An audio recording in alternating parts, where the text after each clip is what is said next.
Bismillahirrahmanirrahim. Assalamualaikum warahmatullahi wabarakatuh. Perkenalkan, nama saya Kiki, kelas B, mahasiswa jurusan Teknik Informatika, Fakultas Sains dan Teknologi, Universitas Islam Negeri Alauddin Makassar. Di video ini saya akan menjelaskan tentang cyber security yang merupakan salah satu mata kuliah pada jurusan Teknik Informatika. Saya akan menjawab beberapa pertanyaan seperti pertanyaan pertama, apa yang Anda ketahui tentang cyber security? Seberapa penting cyber security untuk dipahami atau dipelajari? Bisa sebutkan kejahatan cyber yang mungkin pernah Anda alami atau pernah terjadi di sekitar Anda. Baiklah, saya akan menjawab pertanyaan yang pertama. Jadi, cyber security adalah teknologi, proses, atau praktik yang dirancang untuk melindungi jaringan, komputer, program, dan data dari serangan, kerusakan, atau akses yang tidak sah. Cyber security juga dapat disebut sebagai upaya untuk melindungi informasi dari adanya serangan cyber attack. Cyber attack dalam operasi informasi adalah upaya yang sengaja dilakukan untuk merusak atau mengganggu kerahasiaan atau confidentiality, integritas atau integrity, dan ketersediaan atau availability dari suatu informasi. Seberapa penting cyber security untuk diketahui atau dipelajari? Menurut saya, cyber security sangat penting untuk diketahui ataupun dipelajari karena untuk menjaga dan mencegah penyalahgunaan akses maupun pemanfaatan data dalam sistem kita dari seseorang yang tidak memiliki hak untuk mengakses maupun memanfaatkan data dalam sistem kita. Dengan kata lain, cyber security tetap bisa menjaga kerahasiaan atau confidentiality, integritas atau integrity, dan ketersediaan atau availability dari informasi yang kita miliki. Kejahatan cyber yang pernah terjadi di sekitar saya kebanyakan pencurian data seperti pencurian akun yang menggunakan akun seseorang untuk melakukan suatu aktivitas, entahkah itu sebagai penjual atau pembeli. Pertanyaan kedua, sebenarnya apa tujuan melakukan kejahatan dunia maya? Adakah undang-undang yang bisa menjerat perbuatan pelaku tersebut? Menurut saya, tujuan pelaku melakukan kejahatan dunia maya itu bisa didorong dari faktor ekonomi atau untuk kepuasan pribadi, dan itu juga bisa digunakan sebagai alat untuk memenuhi kebutuhannya sendiri. Kalau undang-undang menjerat pelaku itu ada undang-undang seperti pasal 362 KUHP yang dikenakan untuk kasus Kardin, pasal 378 KUHP untuk penipuan, pasal 335 KUHP dapat dikenakan untuk kasus pengancaman dan pemerasan yang dilakukan melalui email yang dikirimkan pelaku untuk memaksa korban untuk melakukan sesuai dengan apa yang diinginkan.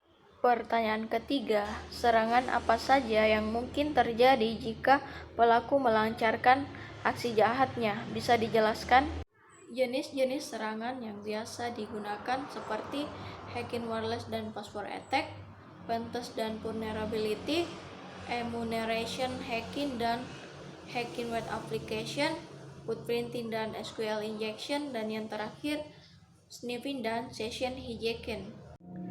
Yang dimaksud dengan hacking wireless dan password attack adalah hacking wireless sendiri merupakan suatu tindakan atau perilaku yang dilakukan untuk pengujian keamanan terhadap jaringan wireless, sedangkan password attack adalah sesuatu atau proses penyerangan paspor dari data yang telah tersimpan atau dikirim oleh sistem komputer dengan cara mencoba untuk menebak apa paspor dari target. Sedangkan untuk serangan pentest dan vulnerability, pentest sendiri merupakan suatu cara yang digunakan untuk menghindari kontrol keamanan serta mendapatkan akses ke sistem. Sedangkan vulnerability yaitu istilah keamanan cyber yang mengacu pada cacat dalam sistem yang dapat membiarkannya terbuka untuk diserang. Untuk blueprinting dan SQL injection yaitu blueprinting atau recognitions adalah suatu kegiatan untuk mengumpulkan informasi yang akan dihack sistemnya sebelum melakukan penguasaan sistem sesungguhnya. Sedangkan SQL injection adalah jenis kerentangan web di mana penyerang bisa memanipulasi dan mengirimkan perintah SQL untuk mengambil informasi basis data. Sedangkan untuk serangan emulation hacking dan hacking web application, emulation hacking didefinisikan sebagai proses pengabstraksi nama pengguna, nama mesin, sumber daya jaringan, pembagian dan layanan dari suatu sistem. Sedangkan untuk web hacking dapat diartikan sebagai tindakan menerobos mekanisme keamanan dari suatu sistem yang direpresentasikan dalam World Wide Web. Untuk serangan terakhir yaitu sniffing dan session injection. Sniffing sendiri adalah tindakan kejahatan penyadapan yang dilakukan menggunakan jaringan internet dengan tujuan utama untuk mengambil data informasi sensitif secara ilegal. Sedangkan hijacking adalah suatu kegiatan yang berusaha untuk memasuki ke dalam sistem melalui sistem operasional lainnya yang dijalankan oleh seseorang. Pertanyaan keempat, Anda membuat buku rangkuman sebagai tugas besar pada mata kuliah Cybersecurity yang Anda ikuti. Apa tema buku yang Anda buat? Bisa ceritakan atau jelaskan isi buku Anda. Baiklah, saya akan menjawab pertanyaan yang keempat. Untuk tema sendiri, kami mengangkat tema hacking wireless dan password attack. Untuk isi bukunya sendiri, pada bab pertama, kami menjelaskan dulu apa itu cyber security dan network security sendiri. Di cyber sendiri kita buat 4 outline, yaitu kita menjelaskan mengenai cyber crime, cyber law, cyber threat, cyber security sendiri. Dan untuk di network security, kami mengangkat 3 outline. Outline yang pertama itu mengenai VPN atau Virtual Private Network, yang kedua TCP/IP, dan terakhir IP address. Untuk materi di hacking wireless sendiri, kami mengangkat beberapa outline seperti kita jelaskan konsep dari hacking sendiri, kita jelaskan protokol keamanan jaringan WiFi itu seperti apa. Jadi kita jelaskan di sini beberapa protokol keamanan jaringan WiFi seperti WEV, WVA dan WVA2. Di password attack sendiri, di sini kita menjelaskan apa itu password attack, dan kita juga menjelaskan outline tips untuk membuat password yang kuat dan tools untuk password cracking sendiri. Untuk di bagian simulasi, kita mensimulasikan 2 serangan. Yang pertama itu cara bobol username dan password menggunakan Wireshark. Yang kedua, hacking password dengan menggunakan aplikasi Cain dan Abel. Pertanyaan yang kelima, salah satu bab penting dalam buku yang Anda adalah pada bagian simulasi. Bisa jelaskan apa yang disimulasikan? Pada simulasi pertama, di sini kami mensimulasikan cara bobol username dan password menggunakan Wireshark. Di sini kami menggunakan WiFi. Kita terkoneksi pada jaringan WiFi, makanya di sini kami menggunakan WiFi 2. Terus setelah kita capture, di sini kita bisa lihat beberapa tampilan ini, paket-paket data yang sedang berjalan. Jadi pada percobaan kali ini kami ingin mencoba melihat username dan password yang login pada portal akademik UI Naludin Makassar. Langkah-langkahnya itu sendiri, pertama kita coba login di sini. Setelah login selesai, kita mencoba untuk berhenti mengcapture. Dan untuk di bagian ini kita ingin mengetahui alamat IP dari portal akademik sendiri. Kita bisa buka CMD, lalu kita ping alamatnya. Kita lihat sini, kita sudah dapat alamat IP-nya. Kemudian kita kembali ke aplikasi Wirsat. Di sini kita melakukan filter untuk mempermudah pencarian paket data dari website yang kita tuju. Kita coba masukkan perintah IP DST sama dengan, terus masukkan alamat IP dari portal akademik tadi. Kemudian hasil filternya dapat kita lihat. Terus untuk mempermudah untuk pencarian paspor dan username yang kita gunakan, kita filter menggunakan paket HTTP. Kita filter khusus untuk protokol HTTP saja. Kita masukkan perintah IP.dst, terus masukkan IP address dari portal akademik tadi, kemudian tambahkan perintah dan simbol dan 2 kali dengan HTTP. Kemudian untuk melihat, kita double klik pada pos yang ada keterangan posnya di sini. Kemudian setelah terbuka, kita bisa mengklik Hypertext Transfer Protocol.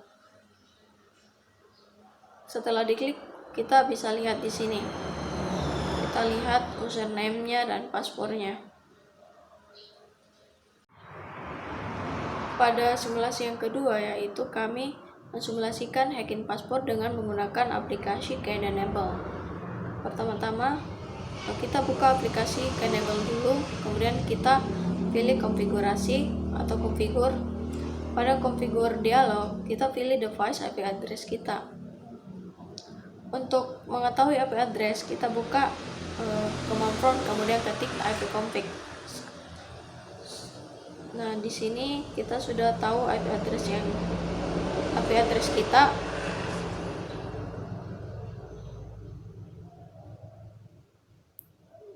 Ini untuk jika konfigurasi IP address yang ditampilkan semuanya 0, tidak terdapat IP address PC kita, maka kita ke setting atau kita atur terlebih dahulu.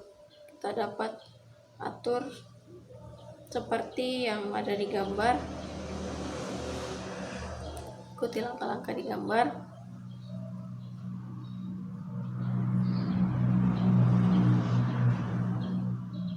Nah, setelah IP address-nya sudah terdeteksi, kita buka kembali aplikasi Kdenable. Kita pilih menu konfigur, pilih device dengan IP address PC kita sesuai dengan yang tadi. Kita pilih address dan sesuai IP kita. Kemudian langkah-langkahnya, pertama kita pilih tab sniper, kemudian menu button start atau stop untuk nyalakan sniper. Terus button yang ketiga, button tambah untuk menambahkan list MAC address. Langkah selanjutnya, centang all host in my subnet, kemudian OK. Berikut PC dengan IP address dan MAC address yang terhubung pada jaringan yang kita jadikan target snip. Pilih menu AVR pada bagian bawah. Ini menu AVR.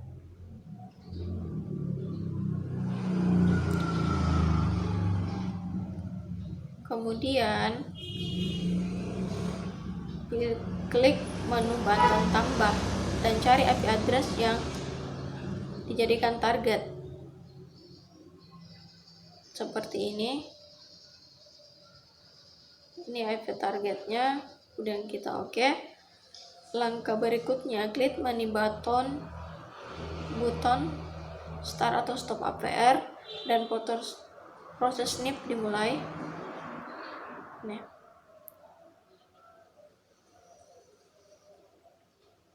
ketika PC target mengakses sebuah situs pada internet dan memasukkan paspor pada situs tanpa pengaman HTTP, maka akan terdeteksi dan tampil ketika proses snip paspor berjalan. Ini adalah